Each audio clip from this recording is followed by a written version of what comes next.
Good morning students. हम class 10 CA chapter first SS को पढ़ रहे हैं। आज भारत के संसाधन और आज हम इसके पार्ट 2 पे चलेंगे। पार्ट 2 हमने फर्स्ट सेशन में पढ़ा था संसाधन क्या है, संसाधनों का हमारे जीवन में क्या महत्व है, संसाधनों का हम वर्गीकरण किस प्रकार कर सकते हैं, संसाधनों के वर्गीकरण के जो भी आधार बिंदु थे उन आधार बिंदुओं पे हमने चर्चा की थी, जिसमें हमने 2 आधार बिंदुओं पर चर्चा की थी। पहला तो आप स्वामित्व के आधार पर और दूसरा हमने चर्चा की थी पुनः प्राप्ति योग्य संसाधन। तो आज हम फिर से चारों पार्ट क्रम से चर्चा करते हैं। तो पहला था हमारा संसाधनों का वर्गीकरण। संसाधनों का वर्गीकरण, तो संसाधनों का वर्गीकरण करने के लिए सबसे पहले हमारे पास था जो आधार स्वामित्व के आधार पर, स्वामित्व के आधार पर। दूसरा हमने पढ़ा था पुनः पूर्ति के आधार पर, पूर्ति के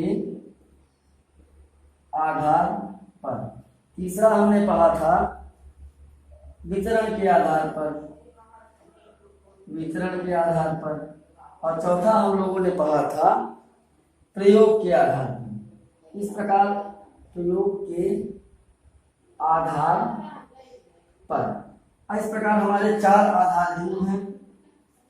स्वामित्व के आधार पर, पूर्ति के आधार पर, प्रयोग के आधार पर और वितरण के आधार पर। स्वामित्व के आधार पर संसाधन 3 प्रकार के होते हैं, निजी,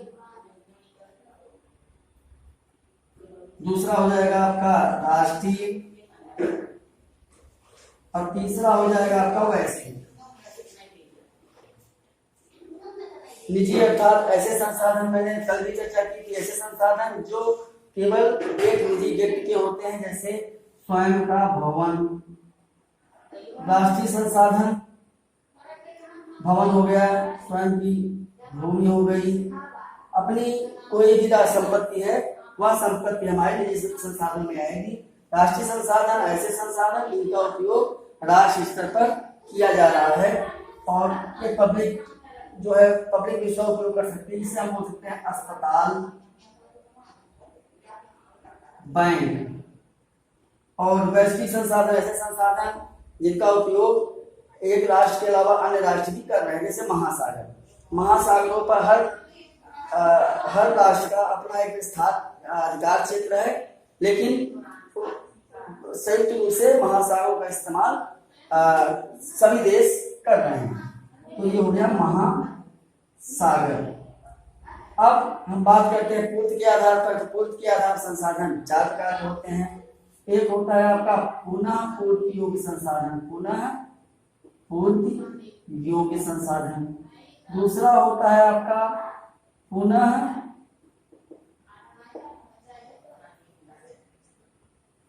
पूर्तिहीन संसाधन। तीसरा आपका होता है बारंबार प्रयोग संसाधन, बारंबार प्रयुक्त संसाधन। और चौथा होता है आपका सनातन से प्रयोग संसाधन। अब इनका उदाहरण आपको मैं बोल के बता रहा हूं, आप इसको नोट कर लीजिए क्योंकि हर जगह कम है। तो पुनः पूर्ति योग्य ऐसे संसाधन जिनका उपयोग हम दोबारा उनकी पूर्ति कर सकते हैं, जैसे वायु और जल, सूर्य का प्रकाश, इनका हम दोबारा इस्तेमाल कर सकते हैं, जिन्हें हम रिसाइकल या इसको हम लोग बोल सकते हैं रिन्यूएबल रिसोर्सेस। देखिए संसाधन का अर्थ होता है रिसोर्सेस, RESOURCES, रिसोर्सेस। रिसोर्सेस में संसाधन। तो ऐसे संसाधन जिनका उपयोग हम दोबारा कर सकते हैं उन्हें बोलते हैं पुनः पूर्ति योग्य संसाधन। ऐसे संसाधन जिनका हम दोबारा भरपाई नहीं कर सकते, दोबारा उपयोग नहीं कर सकते, उन्हें बोलते हैं पुनः पूर्तिहीन संसाधन। जैसे कोयला और पेट्रोल, इसमें हम बोल सकते हैं वायु और सौर ऊर्जा। अब ऐसे संसाधन जिनका उपयोग हम बार बार कर रहे हैं, मतलब उनको हम रिसाइकल कर लेते हैं, मतलब जो पुराने संसाधन होते हैं उनका उपयोग हम नए उसको उससे नवीन वस्तुओं का निर्माण करके नए ढंग से कर लेते हैं, उन्हें बोलते हैं इन्हें हम बोल सकते हैं खनिज। और चौथा है आपका सनातन से उपयोग, जो हम वैदिक काल से जिन संसाधनों का उपयोग करते आ रहे हैं उन्हें हम बोलते हैं सनातन से प्रयोग संसाधन। जैसे मृदा ले लीजिए, मिट्टी या धरती, इसका उपयोग करते आ रहे हैं। अब तीसरा हमारा टॉपिक है वितरण के आधार पर। तो वितरण के आधार पर संसाधन आपके क्या 4 प्रकार के होते हैं। एक तो होता है आपका सर्वसुलभ, दूसरा होता है आपका सामान्य सुलभ, तीसरा होता है आपका विरल संसाधन, और चौथा होता है आपका एकल संसाधन। इसमें संसाधन आप जोड़ के लिख लीजिएगा, संसाधन, संसाधन, संसाधन और संसाधन। तो सर्वसुलभ संसाधन ऐसे संसाधन जो हमें आसानी से सुलभ हैं, जिन्हें हम जैसे वायु सौर ऊर्जा बोलते हैं। सामान्य सुलभ संसाधन जो हमारे आसपास बहुत सारे पेड़ पौधे में मृदा है, ये मिट्टी है, वो हमें आसानी से उपलब्ध है। तो सामान्य सुलभ में यही उदाहरण दे सकते हैं, विरल संसाधन या सामान्य सुलभ संसाधन को मृदा बोल सकते हैं। विरल संसाधन अब ऐसे संसाधन जो धरती पर समान मात्रा में नहीं पाए जाते, हर जगह उनकी उपलब्धता जो है अलग अलग है, तो ऐसे संसाधनों को हम विरल संसाधन बोलते हैं। जैसे खनिज, इसमें आप उदाहरण खनिज दे सकते हैं। और चौथा संसाधन है हमारा एकल संसाधन, ऐसा संसाधन जो धरती के किसी एक भाग पर या किसी राज्य में किसी देश में एक भाग पर पाया जाता है, हर स्थान पर नहीं पाया जाता है। ऐसे संसाधनों को हम एकल संसाधन कहते हैं। जैसे आप देख जानते हैं कि हीरा मध्य प्रदेश की पन्ना जिले में पाया जाता है। तो इस प्रकार हम लोगों ने संसाधनों के वर्गीकरण के 3 आधार बिंदुओं को पढ़ा, स्वामित्व के आधार पर, पूर्ति के आधार पर और वितरण के आधार पर। इसका आप स्क्रीनशॉट ले लीजिए, उसके बाद हम चौथे टॉपिक पे चलते हैं।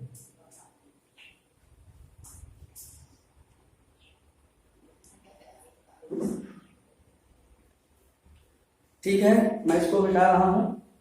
और चौथा आपका है प्रयोग के आधार पर।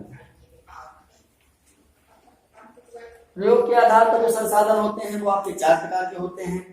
पहला तो है आपका अप्रयुक्त संसाधन,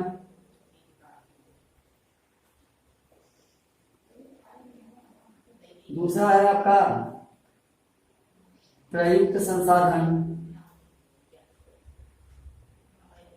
तीसरा है आपका संभाव्य संसाधन,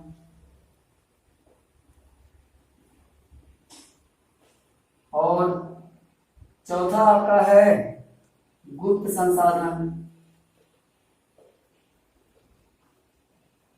अब हम इनकी चर्चा करते हैं। प्रयुक्त संसाधन ऐसे संसाधन जिनका उपयोग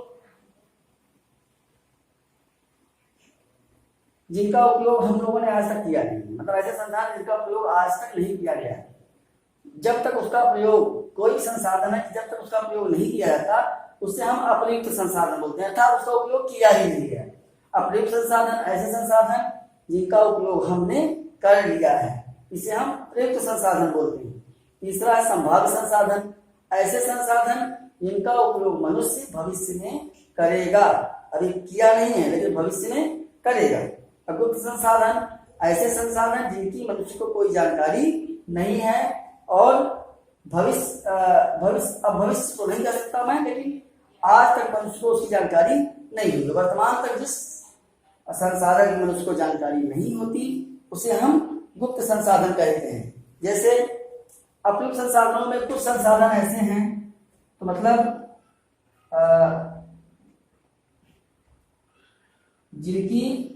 जिन खनिजों की खोज नहीं हुई है, जिन खनिजों की खोज न हुई हो। अब आप जानते हैं कि बहुत सारे संसाधनों में, खनिज में हमें अनेक प्रकार के मतलब खनिजों की जानकारी हमें है, हमें बहुत सारे खनिज ऐसे भी हैं जिसे मनुष्य को जानकारी नहीं है, तो उसमें हम अप्रयुक्त संसाधनों को शामिल कर सकते हैं। प्रयुक्त संसाधनों में आप जानते हैं कि वर्तमान में मनुष्य लोहा, तांबा आदि का प्रयोग, कोयला आदि का प्रयोग मनुष्य ने कर लिया है, इसलिए इन्हें हम प्रयुक्त संसाधन कहेंगे। संभाव्य संसाधन कि जिसकी भविष्य में संभावना व्यक्त की जा सकती है कि हम उनका उपयोग कर सकते हैं। जैसे हमें एक संसाधन हाइड्रोजन की जानकारी है, आवश्यक तकनीक न होने के कारण मनुष्य ने आज तक इसका उपयोग नहीं किया है। हाँ, भविष्य में इसका उपयोग किया जा सकता है कि शायद कोई तकनीक विकसित हो जाए। चौथा है आपका गुप्त संसाधन। ऐसा संसाधन मैंने बताया आपको जिसकी मनुष्य को कोई जानकारी प्राप्त न हुई। अब आप इसका स्क्रीनशॉट ले लीजिए। हम नेक्स्ट टॉपिक पे चलते हैं, मृदा का निर्माण। ठीक है,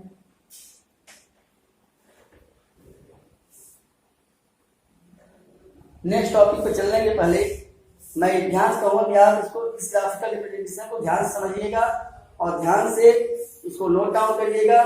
प्रक्रिया को अपने शब्दों में बनाने का प्रयास करिएगा, क्योंकि अपनी भाषा सबसे अच्छी भाषा होती है। सबसे बड़ी बात होती है समझ। यदि आपने चैप्टर को समझ लिया तो उसके आंसर आसानी से दे सकेंगे। तो हम नेक्स्ट टॉपिक पे चलेंगे, मृदा का निर्माण। मृदा का निर्माण। इस टॉपिक पे चलने के पहले हम यह चेक कर लेते हैं कि हमारा वीडियो चल रहा है कि नहीं।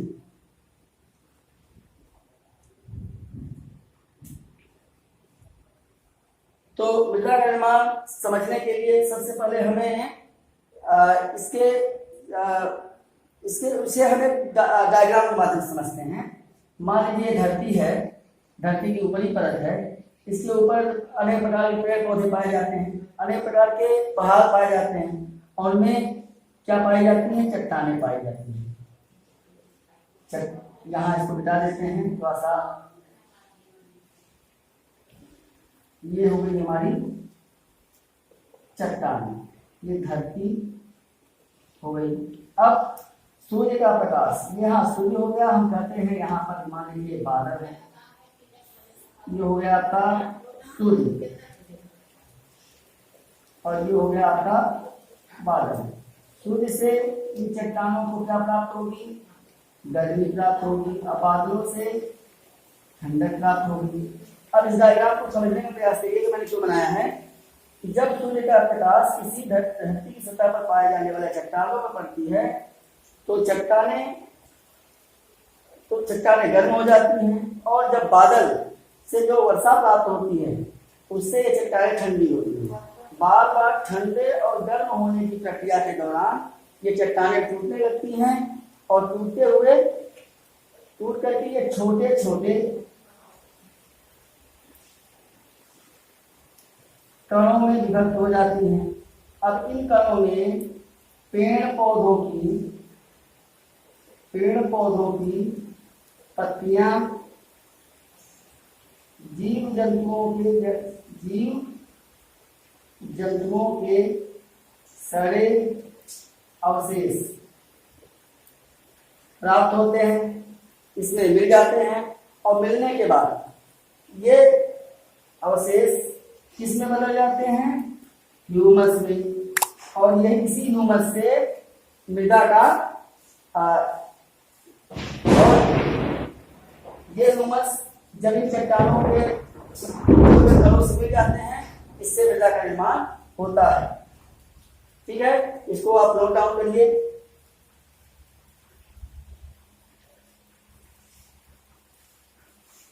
हाँ, तो हम मृदा के निर्माण की प्रक्रिया को एक बार फिर समझने का प्रयास करते हैं। धरती की सतह पर पाए जाने वाले चट्टानें जिन पर सूर्य का प्रकाश उन्हें गर्मी देता है और बरसात से वह ठंडे हो जाते हैं। बार बार ठंड और गर्म होने की प्रक्रिया के दौरान ये चट्टानें छोटी छोटी कणों में विभक्त हो जाती हैं, जिसमें धरती में पाए जाने वाले पेड़ पौधों की पत्तियां और जीव जंतुओं के अवशेष मिल जाते हैं और वह सड़ करके ह्यूमस का निर्माण करते हैं और चट्टानों के टूटे हुए अवशेष और पेड़ पौधों की सड़ी गई पत्तियां, जीव जंतुओं के सड़े गए अवशेषों को मिला करके मृदा का निर्माण होता है। तो आप समझ गए होंगे। और मृदा निर्माण की प्रक्रिया, मृदा निर्माण की प्रक्रिया धीमी है। क्यों धीमी है? क्योंकि कहा जाता है 2/2 सेंटीमीटर मृदा निर्माण में 1000 वर्ष लग जाते हैं। ठीक है, तो आप मृदा निर्माण की प्रक्रिया को समझ गए होंगे। अब मैं उम्मीद करता हूँ कि आप इसे अपने शब्दों में बनाकर लिख पाएंगे। अब हम मृदा का महत्व पढ़ लेते हैं। इसका स्क्रीनशॉट ले लीजिए, फिर आगे बढ़ते हैं। ठीक है,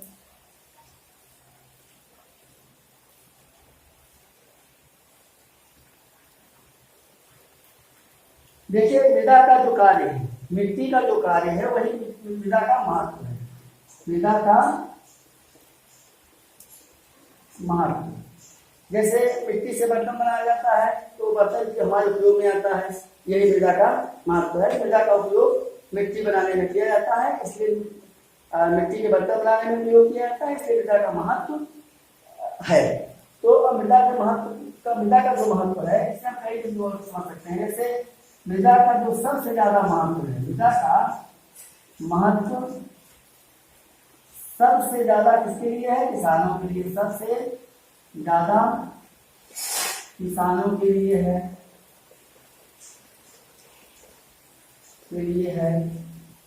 दूसरा क्यों है? क्योंकि किसान उसके के लिए है, क्योंकि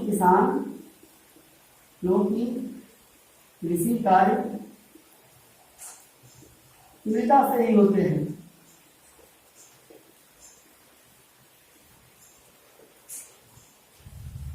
धरती पर मौजूद जीवधारियों को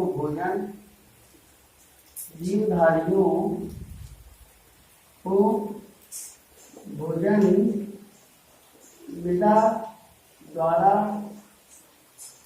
ही प्राप्त होता है। हमने बताया था कि जीव हैं, जीवों को भोजन दो प्रकार से प्राप्त होता है, या तो जीव से ही प्राप्त होता है या तो पेड़ पौधों से प्राप्त होता है। और चाहे वो जीव हो चाहे वो पेड़ पौधे हो, दोनों ही धरती पर ही निवास करते हैं और धरती पर ही मृदा पाई जाती है, इसलिए मृदा का महत्व जीवधारियों के लिए भोजन के रूप में है। तीसरा, मृदा का उपयोग निवास के लिए किया जाता है। चौथा है, अब हम ये कह सकते हैं कि मनुष्य जो अपने आवास और निवास बनाता है वो धरती के ऊपर ही बनाता है, इसलिए मृदा का महत्व है। चौथा, कृषि के उत्पादों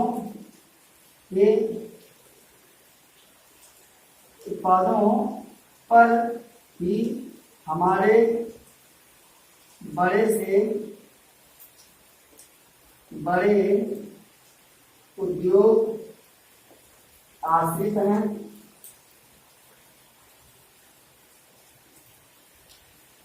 अतः कृषि कार्य भी, जबकि कृषि कार्य भी मृदा के द्वारा होता है। अब खेती होती है, खेती मृदा के माध्यम से होती है। जो उत्पाद प्राप्त होते हैं कृषि के द्वारा, उनका उपयोग हम उद्योगों में बड़े पैमाने पर कर सकते हैं, इसलिए हम कह सकते हैं कि मृदा हमारे लिए महत्वपूर्ण है। इसके अलावा मिट्टी के घर भी बनाए जाते हैं। मिट्टी के द्वारा प्रत्यक्ष रूप से खिलौने, बर्तन भवन भी बोल सकते हैं, भवन आदि बनाए जाते हैं। अब देखिए मृदा का महत्व सबसे ज्यादा किसानों के लिए, क्योंकि कृषि कार्य मृदा पर ही होता है, मृदा के द्वारा ही होता है। धरती पर मौजूद अनेक प्रकार के जीवधारी भोजन मृदा के द्वारा ही प्राप्त करते हैं। मृदा का उपयोग निवास के लिए किया जाता है। कृषि के उत्पादों पर ही हमारे बड़े से बड़े उद्योग आश्रित हैं और किसी कार्य भी मृदा के द्वारा ही किया जाता है। चौथा है आपका मिट्टी के द्वारा प्रत्यक्ष रूप से खिलौने, बर्तन, भवन आदि बनाए जाते हैं। इस प्रकार आप मृदा इस आज के सेशन में मृदा का निर्माण, मृदा का महत्व को आपने समझा। अब कल टॉपिक पे हम चलेंगे मृदा परिच्छेदिका और हमारे भारत देश में कितने प्रकार की मिट्टी पाई जाती है उनके बारे में चर्चा करेंगे। मैं उम्मीद करता हूँ मेरे साथ आप भी मेहनत करेंगे। आज से ही समाप्त करते हैं। ठीक है।